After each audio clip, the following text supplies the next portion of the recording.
can be uncomfortable when you're the one who's jumping out doing something foreign in some people's eyes and they just don't get it, right? How can I serve you all if I don't understand what you do? I know, exactly. But I was not ready at that time for what was coming. Okay, hit me up on DM, okay? Okay. And so how do you stay motivated when the phone is not ringing?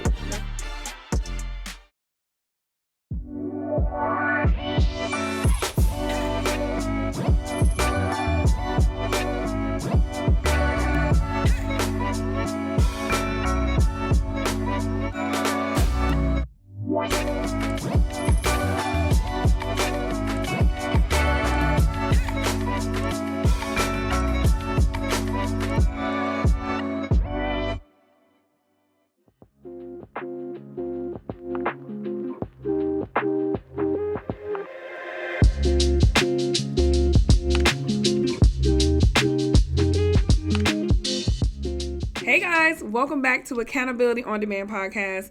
It's your host, LaShana West, and I am so excited for our Girl Boss series today. I am bringing in amazing talent, amazing experts, and influencers and creatives and CEOs. And today, I have a special guest. Introduce yourself for the people. Hello, everyone. I am Val Hunt, owner of Thumbs Up Scrubs, Atlanta's premier online and concierge uniform store.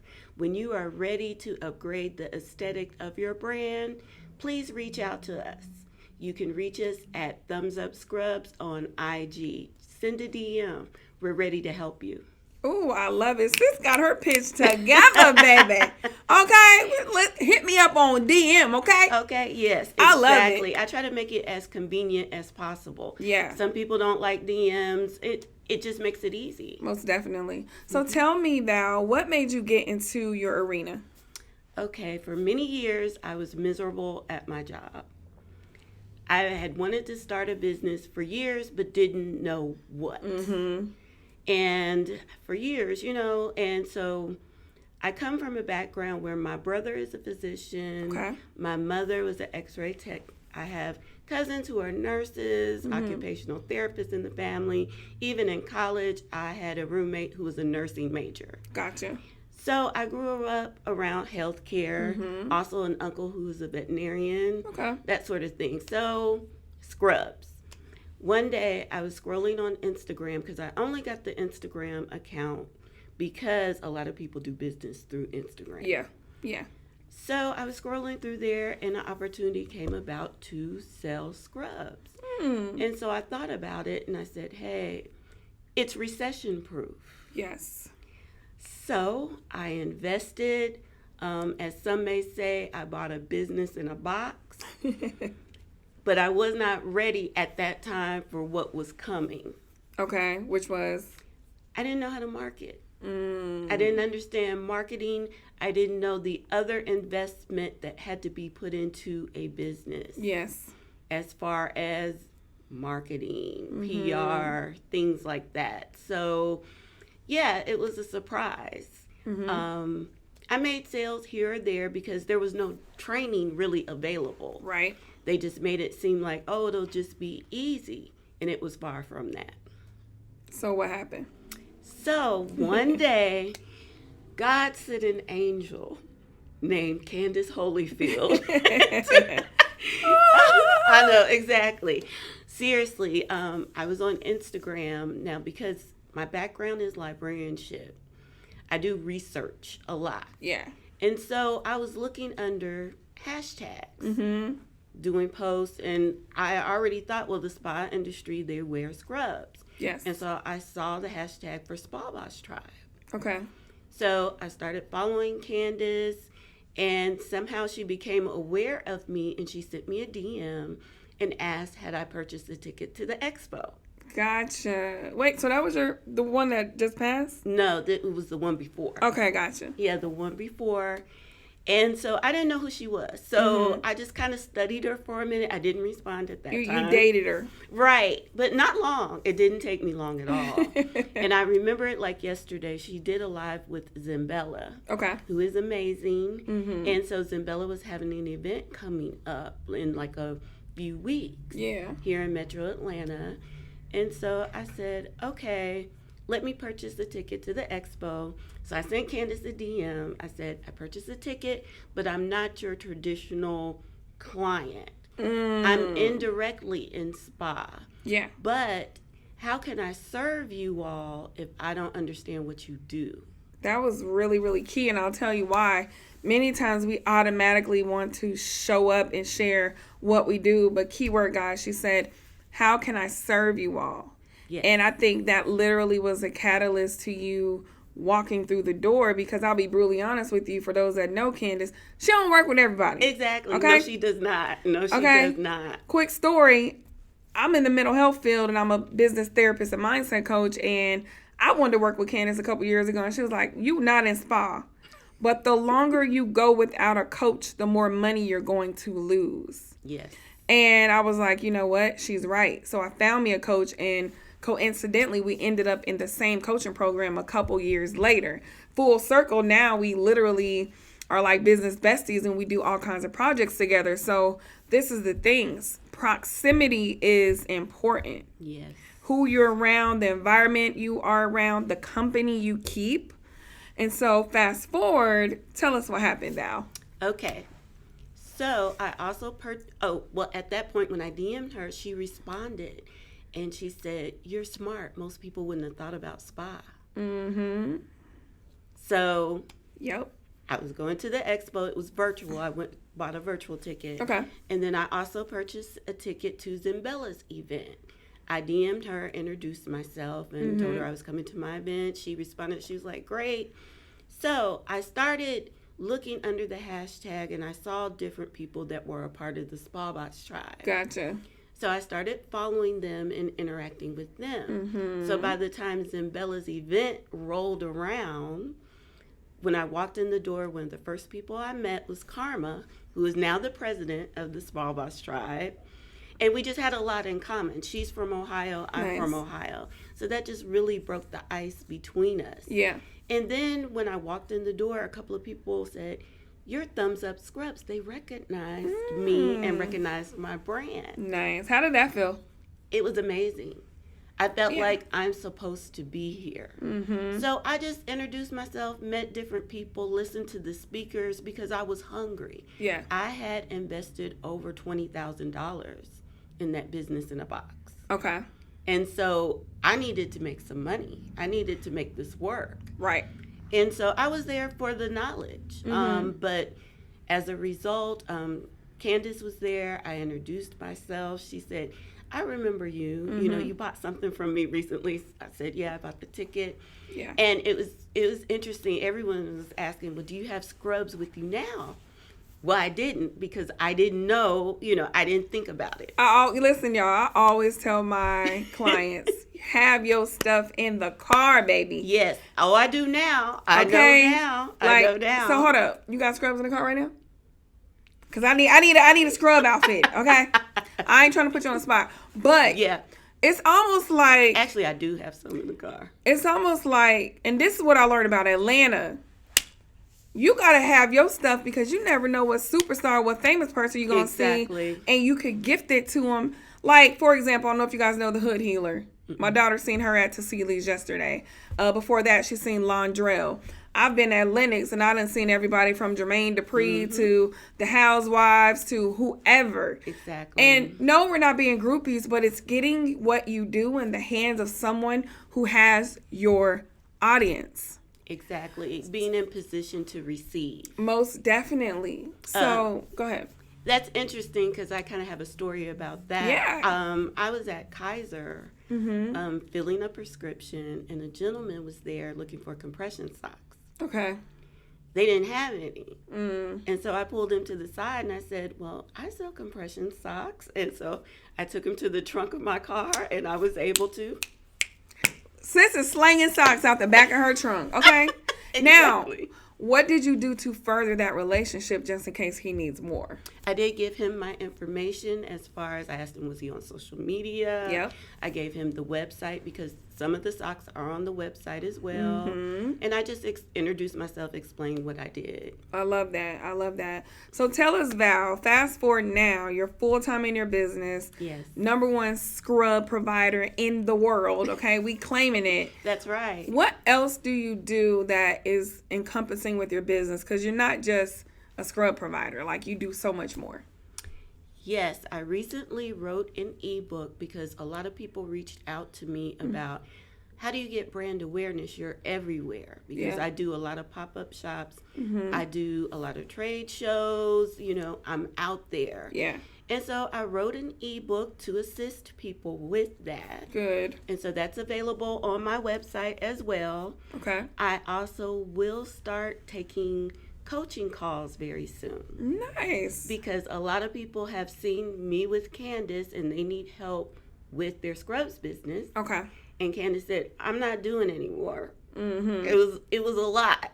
And it's a lot. And she said, you have more of the inside of what they need to do. Most so definitely. I can refer them to you. So beginning the first week in April, because a lot of people have reached out to me as well about that they need help. Yeah. Because a lot of people like myself bought a business in a box. But don't know what to do. Exactly. And are not getting that traction to actually sell the awesome items that you have. So let's talk about, and this is just, we're about to do this fun thing. And guys, none of this is scripted. I just had an idea. Okay. Who in the world needs scrubs? And what I mean by that is, what professions that we're probably not even thinking of right now truly need scrubs? Who would that be?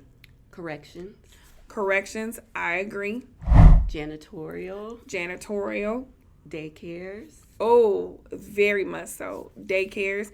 And I bet you they would rather wear scrubs than the things that they're wearing. Okay, who else? And I also have the aprons that daycares wear too. Nice, I love that.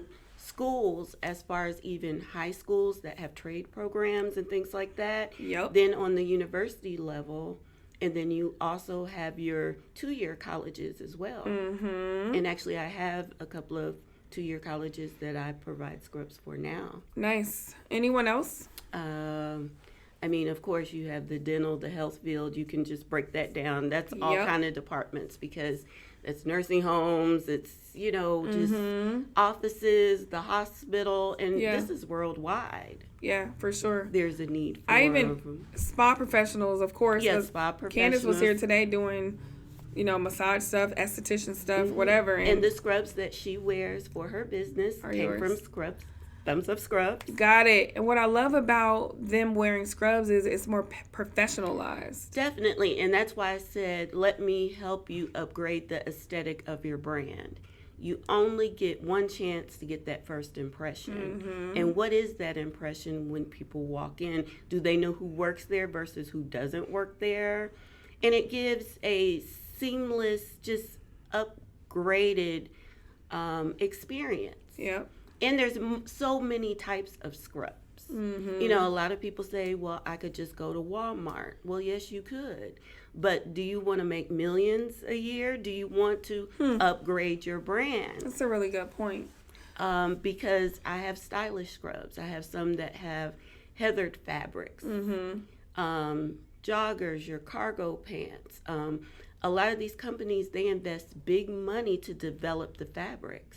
That's true. It's moisture wicking, wrinkle free, easy to care for, nice. Soil release. So it's a lot of things people don't think about. Yeah.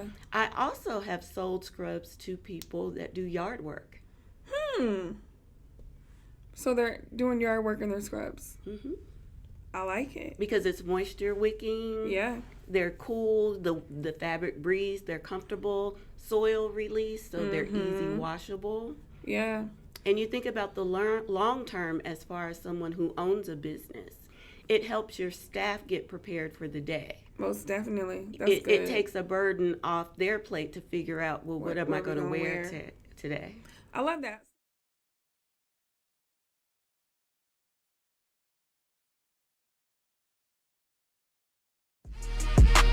You are listening to the Accountability on Demand podcast with host LaShana West, your business therapist and mindset coach, to entrepreneurs and CEOs who are ready to level up in life and in business.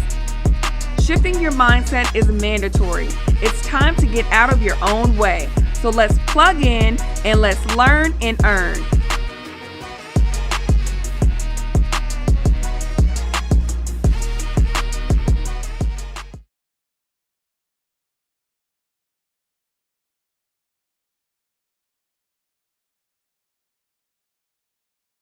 I love that. So we're hearing all the exciting things about your business. What have been some of the barriers or setbacks that you were able to overcome after the money's coming, the contracts are coming, the clients are coming? When you think of entrepreneurship, and this is not the ugly side, but I want to think from like no plug, no pun intended. What are some of those blocks that you have had to overcome as a CEO running your empire? A lot of times it could be, it's a lot of things. Let me think of something in particular. Yeah. A lot of times you just feel alone. That's good. But that's what I love about the community. Yeah. And having other entrepreneurs to talk to. That's why you have your business besties and things like that. Because my friends, they don't understand. They don't own businesses. Yeah. They still get a paycheck. Right, every 2 weeks. And so how do you stay motivated when the phone is not ringing? That's good. How do you make that adjustment? What do you need to do to make that adjustment? And I continue to listen and learn and grow. Yeah. And you have to be open. Yeah, for sure. I would agree. So I'm hearing it's lonely at the top. It can be uncomfortable when you're the one who's jumping out doing something foreign in some people's eyes, and they just don't get it, right? So as entrepreneurs, we know the sleepless nights. We know the back-to-back networking and then coaching and then online and email marketing. We know that. We also know when things are slow and you're trying to figure out where the next opportunity is coming from. For those that work in corporate, you get a check every 2 weeks. You clock in from this time and that time. So there is not a discrepancy, but a gap in the familiarity. I think I said that right. But I would also say it's worth it. Oh, very much so.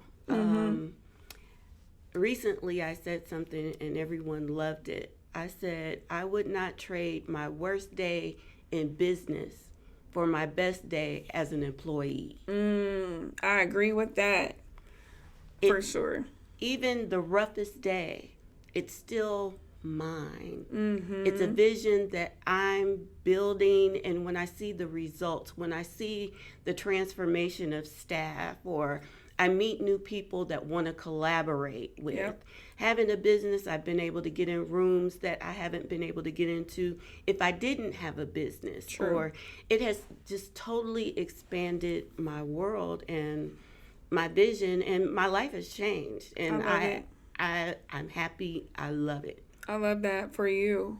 What would you tell that, and I would literally want you to look dead in the camera, baby. Okay. What would you tell that person who is thinking about a creative concept, but they're scared to do it because of the unknown? First of all, do your research. Make sure to have research. As I said, I knew Scrubs was recession proof. Make sure to do your research. Get coaching. You need help. You need guidance with getting the vision to come into fruition. But also make sure you have that mindset and surround yourself around positive people, or to keep your vibration up, because some days you have to encourage yourself. Preach. That's facts right there. You have to encourage yourself, and you can't deal with the negativity of people complaining or this or that. You have to stay laser focused on what you're doing and not get distracted. Sometimes you may have to make sacrifices as well, meaning sacrifices not only of money, but of time, of resources, of, I may not be able to do this right now because I have to focus in on my goal. That's one reason why when I left my job, I knew I had to leave my job because in order for my business to grow, I had to leave. As long as I was still working, because of the demand the job required. Most definitely. Same here. Sometimes it's like 6 or even 7 days a week. As a manager, if staff called out, you had to report. Yep. I was managing a 25,000 square foot building with 7 people. And what, that was the library stuff? Wow. So listen, what I would tell that person, yeah, that's a lot.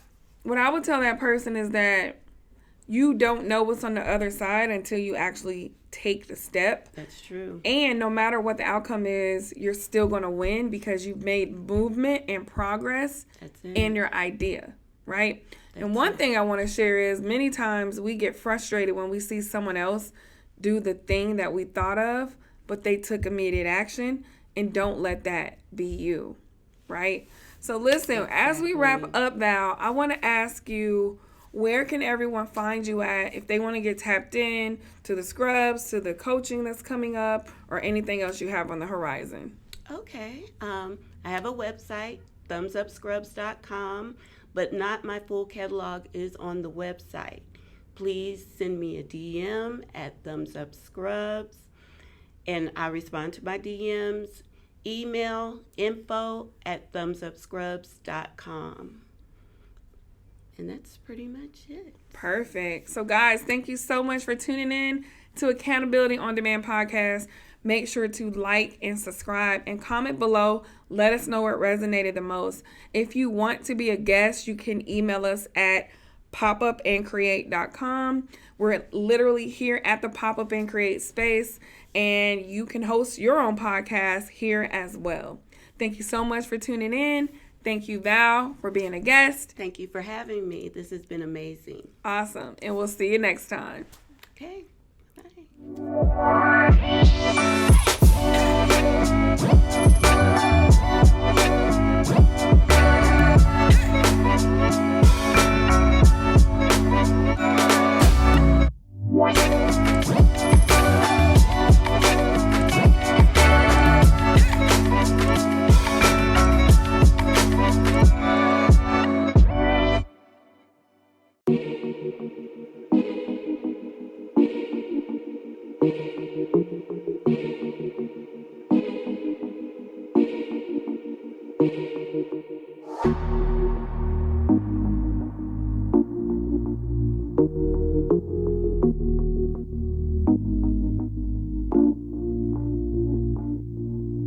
Hey guys, LaShana West here, owner of Pop Up and Create. I'm so excited that you're tapping in to our multi-purpose content creation studio. At Pop Up and Create, it is a creative's haven. Co-working, photo shoots, podcasts, events, the whole 9. So if you're wondering, where do I go to create? Pop Up and Create.